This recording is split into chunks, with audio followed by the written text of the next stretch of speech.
known as Spider, the demon hunter, and exorcist of Gaia. Who's Gaia? Gaia is Mother Earth, right? I'm not an exorcist for the Catholic Church. They have their own. They're pretty pathetic. But for Gaia, for Earth, right? And you have been marked by the mark of the beast. Have you heard about that before? 666? Oh yeah, I got the code, baby. So I'm the one that exercises that one, okay? And there's ways of exercising it. You can make it squat, you can make it do cardio, different kinds of exercising. And that's what I do. I take all the things that have been plaguing you since childhood, and instead of running away from them, or I don't know what the fuck they do with it, because I don't think it works. I don't think anybody could fucking make it work. That's why nobody could fucking help me. Nobody had the fucking answer, bro. That's the end of it, okay? If they did, I'd be fucking using it. So I made my own answer. I made my own anti-venom. I got bit by a spider and I didn't die, and the venom became part of my veins and it became part of my blood, and my system started to create the anti-venom. And so now there's no venom that can kill me, but they can all transform me. And this is IMC Nation. It's a movement. It's a movement of transformation, okay? And I have a way of doing it for myself and my crew and worldwide and all that. And it works, okay? So if you want to do it, come around. And if not, save your own soul. Good luck to you. I'm good. Here you go. Let's read from a book you could buy. It's $10. $10 online. You get it right after this. It's our philosophy. We have a few books. This is one of them. It says, number 281, it's 11.2. If you take a look, you will see an idea is being promoted in society that it is cool to be crazy. This is 10 years ago. Look at how true it was. They say artists are crazy. Women like to say things like, quote, well, I have so many issues, LOL, end quote. As if it's cool. Supervillains in movies are made to look crazy. Geniuses like Einstein and Tesla are made to look crazy. In short, if you look a little deeper, you will see that there's a subtle idea that pervades the culture, which says it is cool to be crazy and to have issues. This idea is wrong and it's false. Simple. Artists are not crazy. They are creative. Artists are creative, not crazy. CR, but not AZY.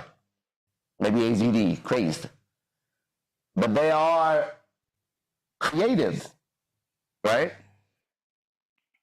Geniuses are not crazy. They are extremely intelligent. That's all they are, extremely intelligent. You know how you solve problems? Geniuses are an extreme case of that. You ever see a person with one tattoo on their shoulder or their forearm? I'm an extreme case of those tattoos. I'm going to tattoo my balls. And women who take pride in the fact that they have so many issues are not cool. They are stupid. Per the definition of stupid. They are stupid and irresponsible. And men who allow them to act like that are pathetic and weak. A weakling is a weak link in your tribe. It's time to reconsider what crazy really is. It's not cool. It's very uncool to call yourself crazy. Instead, take pride in your sanity, in your intelligence, and in your creativity. Isn't that great? I think it's great. So this first came to me by, how you doing? I'm out in Vegas. Can you send me the link? I'm live right now, bro. I'll send you the link, and then I'll hit you up later, and we can do something tonight.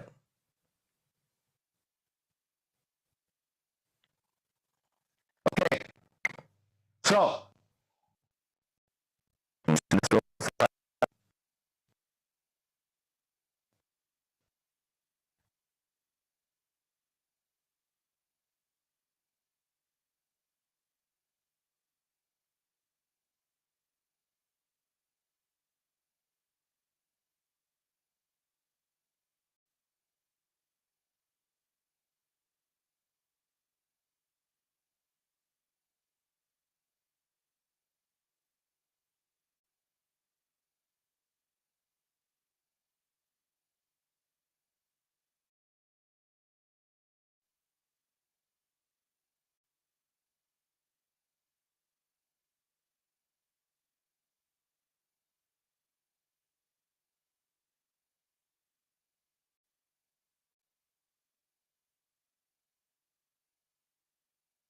you got it? Oh yeah, I sent it. Okay, we're good now. Here we are. Well, I was glitching up here. Okay, now I wasn't, the camera was. Okay, so listen, let me tell you how I came across this, okay? I met a very, very magical man in my life. I've met a lot of magical teachers. I traveled the entire forest and lands looking for people with real powers, and I've found a lot of them. You know, some of them are still alive. They're my teachers. They're the ones who helped me build my instrument, build my weapon, build my spaceship is really what it is, to travel the ether of ideas and spirits and come back with this that I have, okay? We call this quantum leaping, what I do.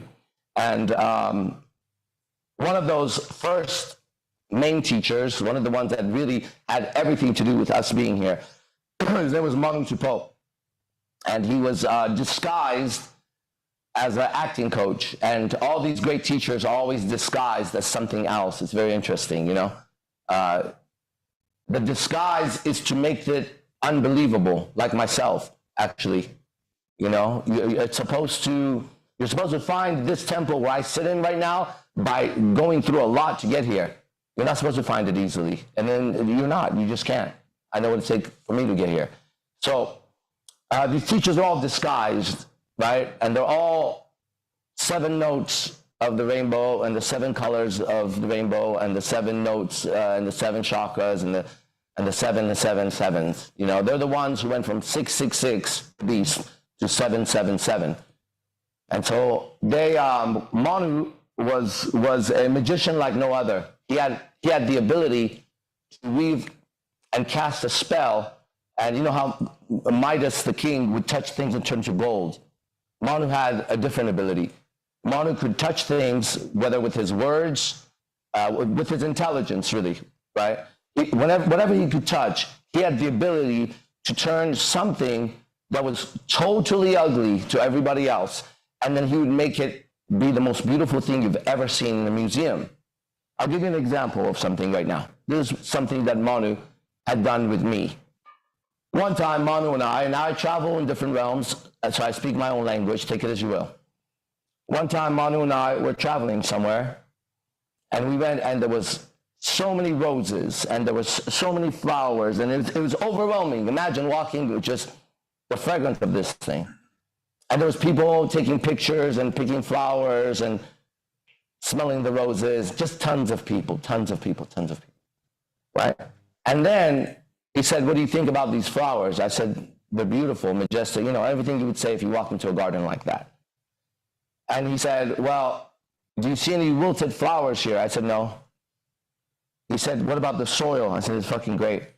The soil makes it. He said, yeah, that's true. So he showed me about the garden. And then we started to walk. And then as you were walking, it was like a temple, like an Egyptian temple looking thing. Just imagine 2 sphinx here, heads of humans, pharaoh looking statues, go in, big, huge door, giant columns, go in.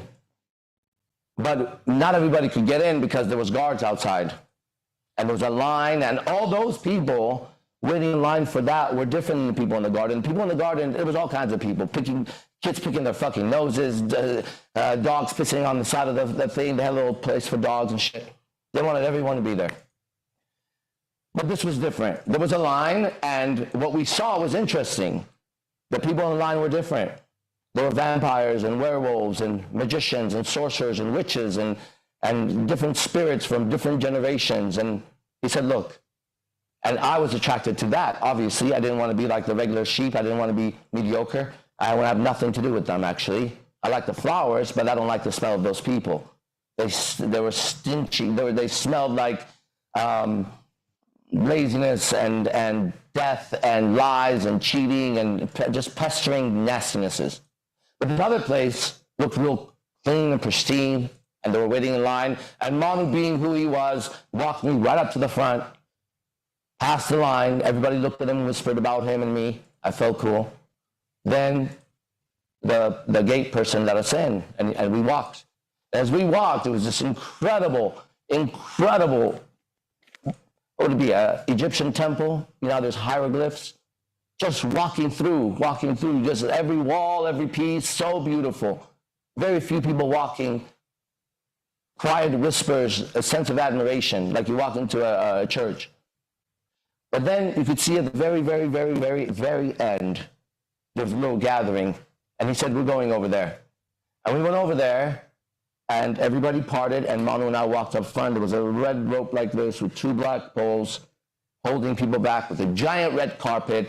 And at the end of it was a rose. But the rose wasn't perfect. There was a little bench here and there, little petals twisted here and there, right? And he said, look at that. And it was like you could only get so close, and people were asking permission to take pictures with it, and it was unbelievable. Each person would have to wait and then be escorted by 2 guards to get close to the rose and possibly take a picture. And he said, let's go.